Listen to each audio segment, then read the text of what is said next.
Welcome to the deep dive. Today, we're diving into, well, something I know you think a lot about, and I do too. It's the impact of technology, specifically AI, on how we think critically. Mhm. And, your writing on this is really fascinating, especially, well, in a world that's just overflowing with information, right? Like, who has time to actually think? Right. But as you pointed out, and I think this is so key, figuring out how to think for ourselves, well, it's more important than ever. Yeah. And maybe even like a little dangerous if we don't figure it out. Yeah. One line, especially from the beginning of your writing, really stuck with me. You wrote, "This advancement of technology has led to a lot of opportunities, but it has also stripped us of a lot of what makes us human. Our identities, community, and purpose." So let's unpack that a bit, those three things: identity, community, and purpose. Yeah. What makes them so fundamentally human? It's so interesting you bring that up because you're really touching on this deep-seated need we all have for agency. This feeling that, we're the ones in control, making our choices, creating our lives, and feeling connected to something bigger than ourselves. It's like essential to the human experience. Like that feeling of like being grounded. Yes. Exactly. And when that sense of agency is certain, and when we feel like our thoughts or decisions are being like dictated by, I don't know, algorithms or societal pressure, whatever it might be, that's when things can kind of unravel. To start to question everything. Exactly. Like, who am I? Where do I belong? What even matters? All those big questions start to bubble up. And you really hit on something in your writing. It's like by outsourcing our thinking, we also risk losing that sense of agency on a really fundamental level.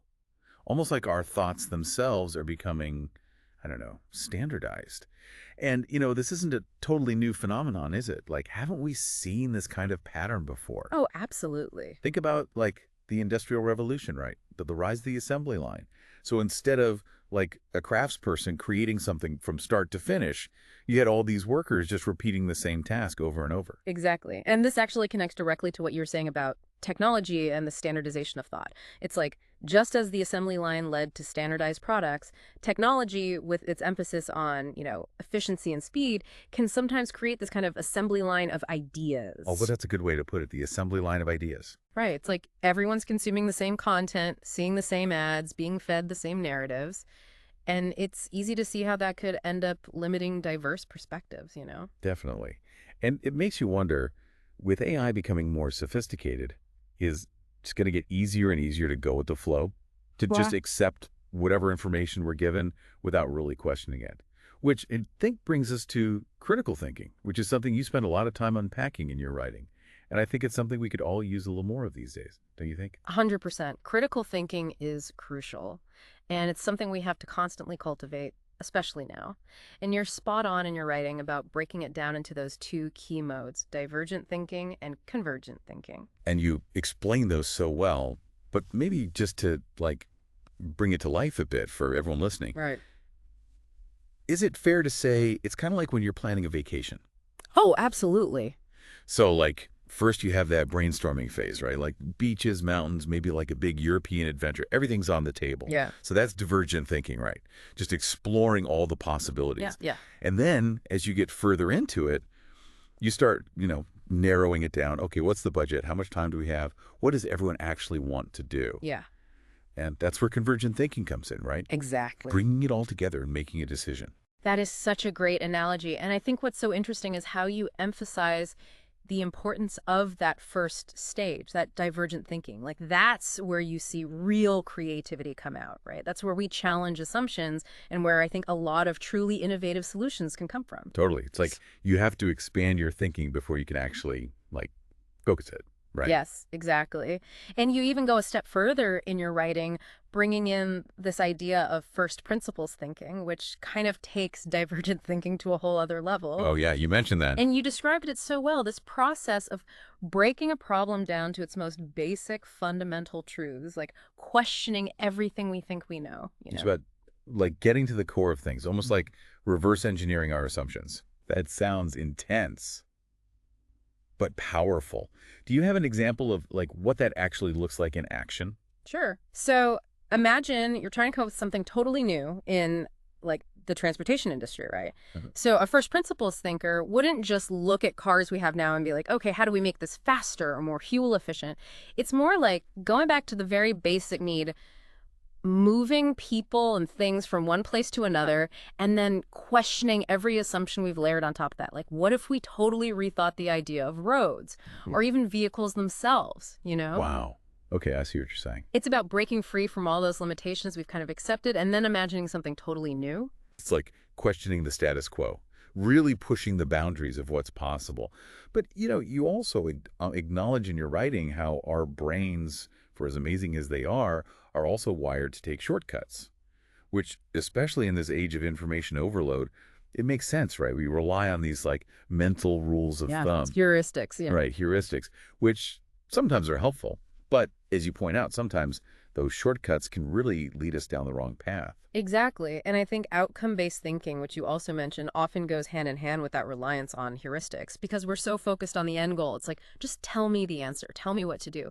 Right. We skip over those crucial steps of actual, analysis and reflection. And honestly, I find myself doing this all the time too. Right. It's a constant struggle. It is. It's this balance between wanting to be efficient, but also wanting to make sure we're engaging in, deeper level thinking. Totally. It's like we're constantly hitting the easy button on our brains, hoping for the best. But sometimes that easy button, well, it leads to a dead end or worse. And that kind of brings us to AI, right? Which, you can't talk about critical thinking these days without talking about AI. Yeah. And especially, those large language models, the LLMs, it's like they can seem kind of magical, right? Like spitting out all this information, writing code, even composing poetry. Right. It's incredible. It really is. Yeah. But, there's a difference between like knowledge and actual understanding, isn't there? Absolutely. It's like that scene in Good Will Hunting, having all the knowledge in the world, but not necessarily the wisdom to like go along with it. And you really hit on that tension in your writing. Oh, thank you. It is a crucial distinction to make, especially when we're thinking about AI and critical thinking, because, LLMs, as impressive as they don't actually think the way humans do. Right. So how do they learn? It's not like us through experience. Right. They learn by analyzing these huge, massive data sets, looking for patterns and making predictions based on that data, so they can create text that sounds like a human wrote it, but they're not actually understanding what those words mean. So it's more like dot mimicry than true comprehension. Exactly. Like if you had an LLM trained on, let's say, writing news articles. Okay. It could probably write grammatically correct, even compelling articles, right? Based on all the data it's been fed, but it wouldn't actually understand the nuances of like what makes good journalism, the ethics involved, the impact those words can have. It's almost like they're playing a game with language, but they don't actually know the rules. Or even like what the stakes of the game really are. Yeah. Which I think brings us to your apple tree analogy, which really stuck with me. Oh, yeah. Because you painted such a vivid picture with this. And for those who haven't read your writing yet, you describe this field of apple trees, but they're all genetically identical, right? Right. So they produce fruit that all looks the same, tastes the same, and on the surface you're like, well, that's great, efficient, predictable. Right. What's wrong with that? Exactly. Yeah. But then you start to dig a little deeper. And you highlight so well that danger of this kind of monoculture of ideas. It's like in the same way that field of apple trees would be really vulnerable, right, to disease, to pests. When we're only exposed to the same limited set of ideas, we lose that ability to adapt, to come up with new solutions. We lose the ability to even see things from different perspectives. Exactly. And technology, without us even realizing it, can create those echo chambers where we're really only hearing what we already agree with. Totally. It's like we're being spoon-fed this like very specific diet of information, but we don't even realize there are other options on the menu. That's a great way to put it. And without that diversity of thought, without that critical engagement with different perspectives, it's like we risk becoming intellectually malnourished. Yeah. Even if we're consuming information at like record speed. It's like quantity over quality, Yeah. right? Which, social media doesn't exactly help with, does it? You touched on this too in your writing, this pressure to like appear well thought out all the time online. It's exhausting. It already is. It speaks to that deeper anxiety I think we all feel, to some extent, this need for validation, to feel accepted, approved of. And social media really preys on that because it creates this illusion that everyone else has it all figured out, that everyone's living these perfect, curated lives. Right. Everyone's highlight reel is on full display. Yes. And it makes it so much harder to, I think, be vulnerable, to admit we don't have all the answers, even just to like exist online without performing some version of ourselves that we think other people want to see. It's like everyone's walking around with these highlight reels playing in their heads, constantly comparing our like blooper reels to everyone else's perfectly edited footage. Exactly. And it's hard to break free from that. It really is. So, okay, with all this going on, all these forces at play, how do we reclaim our thinking? How do we break free from that cycle and actually start like exercising those critical thinking muscles that honestly sometimes feel like they're like atrophying under the weight of like the digital world? You've hit on the million-dollar question, but the good news is it's not impossible. You offered some really practical advice in your writing, and I think it's the perfect place to start. Like being more intentional about our relationship with technology, choosing when and how we engage with it instead of letting it dictate like the terms of our lives. So it's not about like ditching technology altogether. No, not at all. It's more about like mindfulness, Yeah. setting boundaries. And I love how you talked about rediscovering the joy of doing things that are very process oriented, like gardening, cooking, playing an instrument, things that force us to slow down, be present, appreciate the journey and the destination. Right. I love that.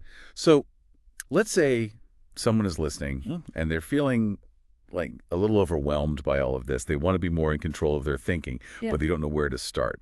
What would you tell them? What's like one small step they could take today? I'd say pick one activity that you really, truly enjoy, and it should be something that requires you to be totally present. Maybe it is journaling. Maybe it's learning a new language. Maybe it's just spending time in nature. But like without your phone, without distractions, just make a conscious effort to like create those tech-free zones in your life, even if it's just for a few minutes each day. That's such good advice. Just be more present. Yes. And this has been such a thought-provoking conversation, so I want to leave everyone with one final thought, kind of building on what we've been talking about.